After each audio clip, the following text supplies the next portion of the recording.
નમસ્કાર વિદ્યાર્થી મિત્રો, તમારું ખૂબ ખૂબ સ્વાગત છે મારી આ ચેનલ સ્ટડી વિથ નેન્સીમાં. જો હજી સુધી તમે મારી આ ચેનલને સબસ્ક્રાઈબ ના કરી હોય તો જલ્દીથી સબસ્ક્રાઈબ કરજો. આજે આપણે બીજો પાઠ બહુપદીઓમાં સ્વાધ્યાય 2.2 નો પ્રશ્ન નંબર 2 જોઈશું.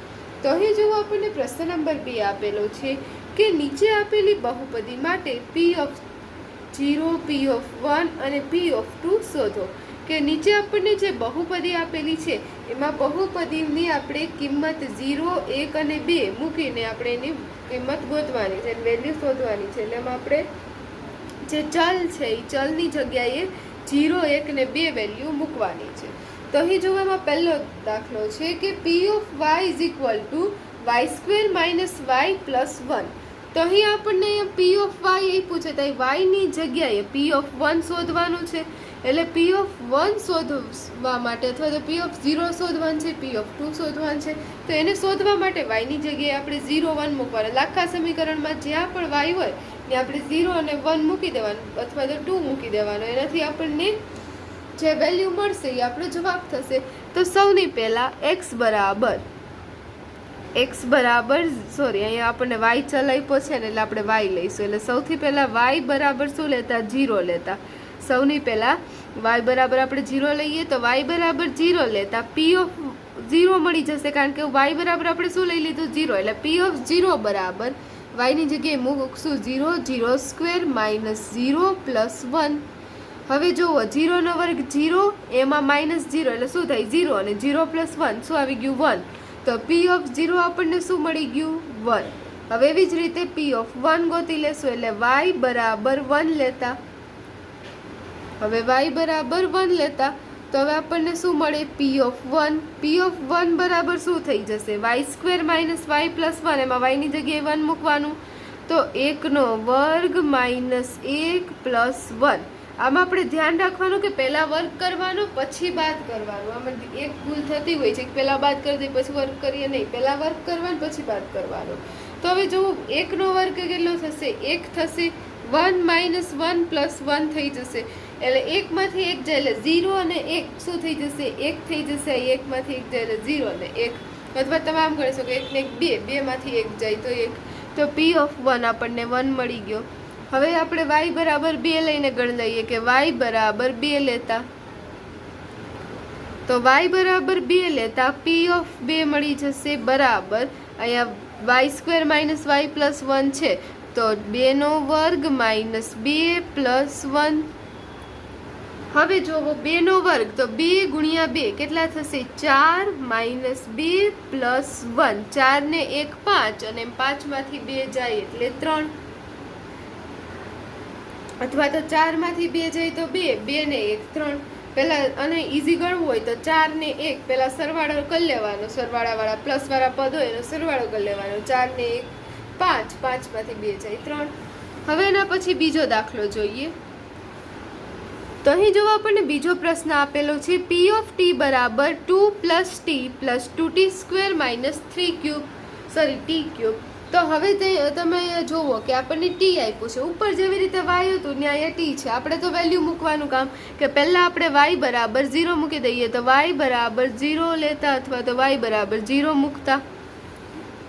હવે જોવો p ઓફ 0 બરાબર 2 પ્લસ t ની જગ્યાએ 0 પ્લસ 2t² એટલે 0 નો સ્ક્વેર માઇનસ 0 ક્યુબ. હવે જોવો 2 પ્લસ 0 0, 0 નો સ્ક્વેર 0 ગુણ્યા 0 0 થાય. 0 ગુણ્યા 2 0, પછી 0 નો ક્યુબ શું થઈ જશે? 0. એટલે આ બધું જ 0 થઈ ગયું બરાબર 2. તો આનું શું આવશે? p ઓફ 0 આપણને કેટલું મળી જશે? 2 મળી જશે. હવે એના પછી p ઓફ 1 ગોતવા માટે y બરાબર 1 લેતા p ઓફ 1 બરાબર શું છે? 2 plus t plus 2t² minus 3t cube છે. તો હવે અહીંયા 2 છે તો 2 ના 2 મૂક દે. અચળ પદ છે ને, આ તો ક્યાંય t નથી. હવે t છે તો એની જગ્યાએ 1 મૂકવાનું પ્લસ 2. અહીંયા t છે તો આમ 1 મૂકી એનો સ્ક્વેર માઇનસ t ક્યુબ છે એટલે 1 મૂકીને એનો આખાનો ક્યુબ. હવે 2 પ્લસ 1. હવે અહીંયા 1 નો સ્ક્વેર 1 ગુણ્યા 1 કેટલા થાય? 1. એટલે 2 ગુણાકારમાં 1 માઇનસ 1 નો ક્યુબ એટલે 1 ગુણ્યા 1 ગુણ્યા 1 એમ કેટલી વાર? 3 વાર. એટલે 1 ગુણ્યા 1 ગુણ્યા 1 કેટલા થાય? 1 જ થાય, પણ આગળ માઇનસ આવશે એટલે -1.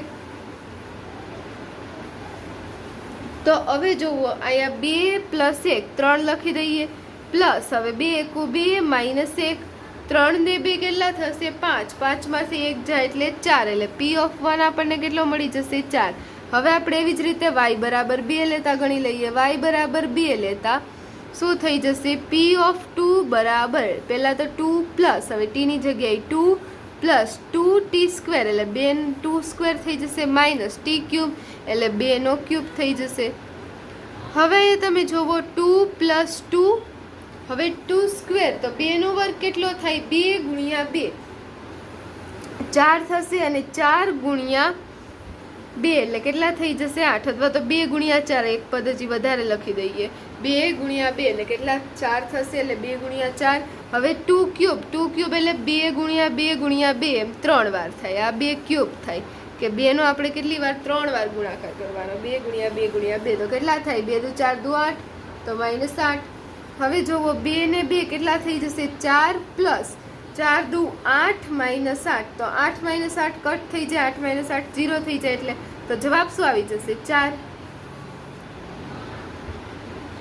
હવે જુઓ ત્રીજો દાખલો આપેલો છે P(x) = x³, તો અહીં y બરાબર 0 લેતા P(0) બરાબર 0 નો ઘન, તો હવે 0 નો ઘન કેટલો થાય? 0 0 0 ગમે એટલી વાર ગુણીએ, જવાબ શું આવે? 0.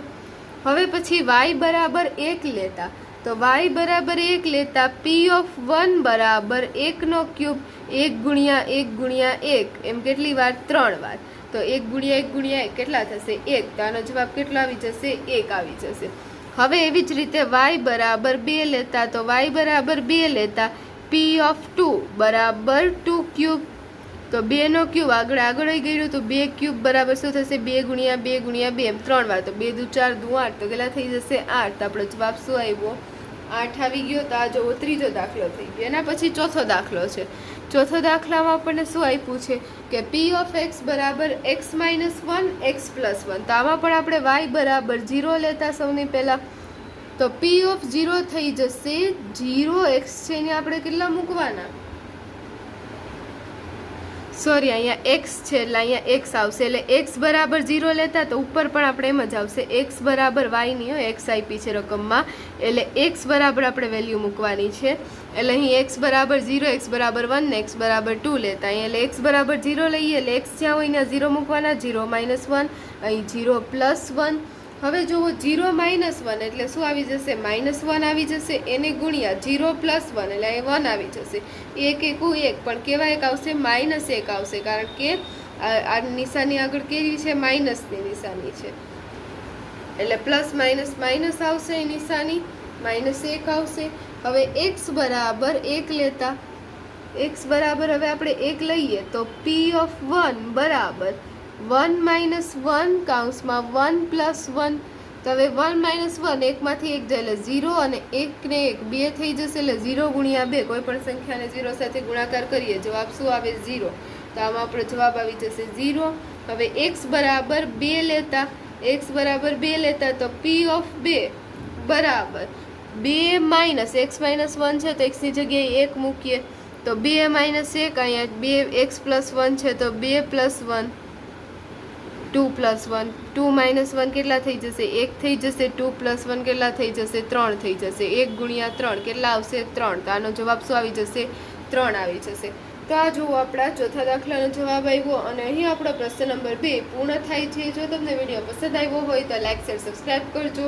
જો હજી સુધી તમે મારી આ ચેનલને સબસ્ક્રાઈબ ના કરી હોય તો જલ્દીથી સબસ્ક્રાઈબ કરજો, જેથી તમને મારા વિડીયો સૌની પહેલાં મળી રહે. Thanks for watching.